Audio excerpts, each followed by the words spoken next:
Hello বন্ধুরা, আমি lovely চলে এলাম তোমাদের মাঝে আরও একটি রান্নার ভিডিও নিয়ে। তোমরা সবাই কেমন আছো? আশা করি ভালোই আছো, আমিও ভালোই আছি। তো আজকে আমি সম্পূর্ণ অন্যরকমভাবে ম্যাগি বানিয়েছি।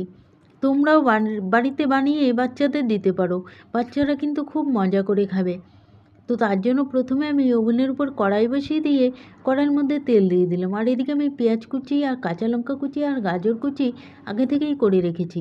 তো পেঁয়াজ কুচিগুলোকে দিয়ে দিলাম, তারপরে দিয়ে দিলাম কাঁচা লঙ্কা, দিয়ে বেশ কিছুক্ষণ সময় একটু ভেজে নিয়েছি। তারপরে এর মধ্যে পরিমাণ মতো নুন দিয়ে আবারও কিছুক্ষণ সময় ভেজে নিলাম।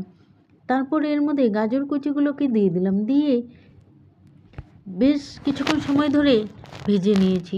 তারপরে এর মধ্যে একটা ডিম ভেঙে দিয়ে দিলাম, দিয়ে আবারও বেশ কিছুক্ষণ সময় ধরে এগুলোকে ভেজে নিয়েছি। তারপর এর মধ্যে পরিমাণ মতো জল দিয়ে দিলাম, দিয়ে এর মধ্যে 2 প্যাকেট ম্যাগি দিয়ে দিয়েছি, দিয়ে বেশ কিছুক্ষণ সময় ধরে রান্না করে নিয়েছি। দেখো জলটা শুকিয়ে গেছে। তারপর এর মধ্যে ম্যাগির মশলা ছড়িয়ে দিয়ে নামিয়ে নিলাম। তো আমার রেসিপিটা তোমাদের কেমন লাগলো? যদি ভালো লাগে তাহলে লাইক, কমেন্ট, শেয়ার এবং চ্যানেলটিকে সাবস্ক্রাইব করে দিও। দেখো দেখতে কত সুন্দর হয়েছে, খেতেও কিন্তু দুর্দান্ত হয়েছিল। তো পরের দিন দেখা হবে অন্য কোনো ভিডিও নিয়ে। ততক্ষণের জন্য টাটা, সবাই ভালো থেকো।